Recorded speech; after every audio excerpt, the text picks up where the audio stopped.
So let's talk about this Ranger warranty experience I had.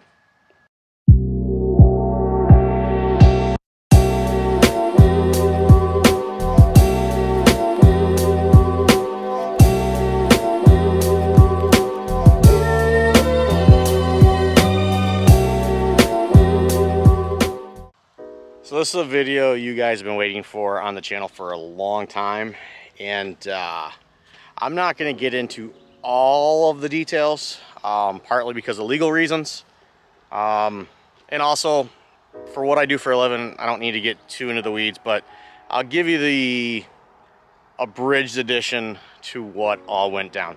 So 4 years ago now, this Ranger here, which was originally a 2017, had a hull failure. I'll put some clips up of that. We got a tear on the outside of the weld all the way down that side, and that's where the water's dripping. That thing goes pretty far. Lovely. It was right down the center beam up towards the bow where it split. I took it to the dealer. It sat at the dealer for 3 months without the cover on, even though their employees said they'd put a cover on it. That really irked me with the dealer. It's not a Ranger thing, that's a dealer thing. It got down to Arkansas or Missouri, wherever Johnny Morris sends it now, and they had it for about 2-3 months. I got it back around October, November of that year. Fished it once or twice, and then I had to put away for the year because it's winter. Winter came early, and you guys saw the ice reports that year. Next spring, get the boat back out, start to use it. COVID happened. Had some great fishing. Got that perch video that I did at the Harley Ensign boat launch. That was pretty fun. But got out on July 3rd on Lake St. Clair. Was all the way out at the St. Clair light when my bilge pump came on, and again, taking on water. It was only fixed about, I don't know, I had 15 trips on it, and their repair failed again. Then, because it's during COVID, it took forever to get the boat down to Arkansas for them to come pick it up, or Missouri, or wherever they send it to get fixed. After talking with the customer service people at Ranger, I asked them, do not do the repair, just do the inspection, call me, and let's talk about it. Well, I was down in North Carolina fishing 2-3 months after the boat got down there again, and it's November now, and they call me and go, hey, we're ready to send your boat back to you. We fixed it. At that point, I realized they just didn't want to listen to me. Now, the RT series here has a lifetime warranty on the hull, similar to the way the fiberglass boats do. And knowing that, I said, hey, I don't think it's wise or smart that we take an aluminum boat that's already been welded now at least 3 times. The first time when it got made, the first repair, and now the third repair. That aluminum has got to be fairly weak, and it's probably not safe to have on the Great Lakes, or even on these big inland lakes like Higgins, Houghton, Long, and so on and so forth. So I basically demanded them to replace the hull. That started a back and forth with lawyers involved, and about $5,000 out of my pocket for them to honor their lifetime warranty. They had a lot of stipulations and whatnot they wanted me to go through, and sign some documents that I didn't feel comfortable signing the way they had it worded. So that's where my lawyer came in. We negotiated back and forth for quite a while, basically all winter into the spring, to get that rectified. Eventually they agreed to replace the hull, which is now a 2022 hull, and I got that back in April. Picked it up at DNR Sports. Thank you, Randy, and the guys over there for being an intermediate for the pickup and drop off of the new boat. Upon getting the replacement boat, I tallied up about a list of 28 things that were wrong with the supposed new boat.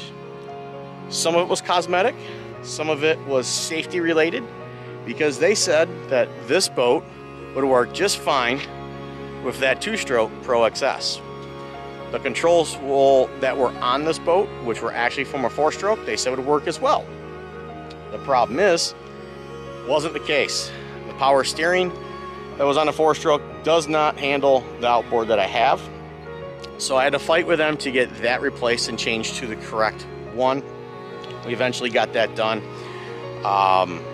Then we had to work on the setup, the propping, the height of the motor, a lot of back and forth. And literally the entire last year was me dealing with them, getting it dialed in to where it was safe and functional to even use anywhere. Inland, Great Lakes, didn't matter. We're still not 100%, but we're getting really, really close. So I'm happy about that. Overall, I have a couple words of advice for everybody that deals with boats and RVs, especially here in the state of Michigan.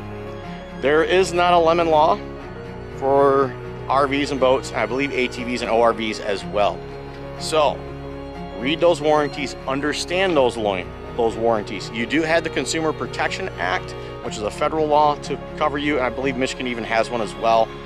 But when you know that they're just trying to push you aside and not take care of the problem fully, or you do not feel comfortable with the solutions or fixes that they offer, get yourself an attorney. Stop, slow down. I know we pay a lot of money for these toys. They're a luxury, but do not give in to them. You need to stand your ground and get what you think is right. Now, what we want and what is right and what is legal are not always the same thing. I would love to have had Ranger cover all my payments for literally 3 years on this boat, but in the long run, I did get a few extras. I got a Helix 9, I got a brand new boat. A couple things are a little bit better on this one, but I'm just now starting to dial it in and get used to it. A couple things that I did add to this that I did not have on the other one. I was right here at the console. Sorry about that, phone's ringing. I now have a Helix 12, and everything is networked with the ether box, and that going up front, this is where it gets a little interesting. Helix 10, Helix 9. I got Target Lock, Mega Live, 360, and the Ultrex on it. So this boat is totally decked out with all the latest and greatest, fully networked, and I'm just now learning and dialing it in. If you watched my return video, you know why I haven't been making videos. I'm just now getting to where I want to fish again on a regular basis, and my body's actually able to handle it.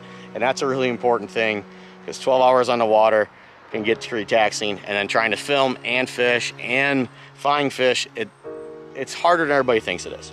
So that's the gist of what happened with Ranger.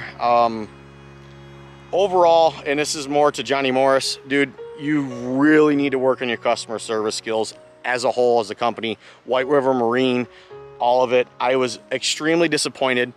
Somebody's been in the business this long.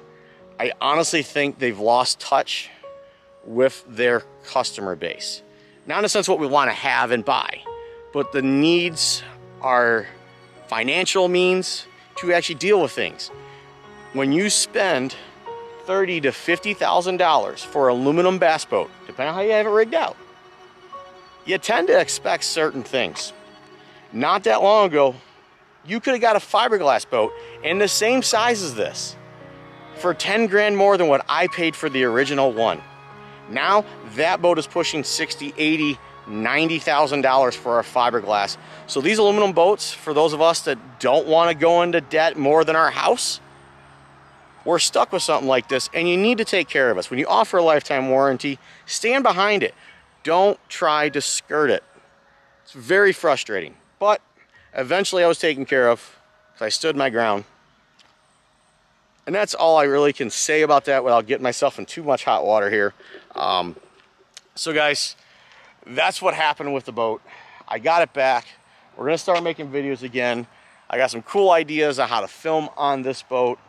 I'll probably keep this one for another year or two, and then I am going to switch boats just because of my experience with customer service with Ranger. Unless something between now and then changes, I am definitely changing brands and This boat though, because I have gone through it, I have with a fine-tooth comb dug through it, this one seems to be a heck of a lot better built. Fingers crossed that it ends up being that. But that was it, guys. I just quick little boat tour, quick little story of what happened with the warranty. So thank you guys for tuning into the channel. As always, tight lines, happy casting, and we'll see you in the next video.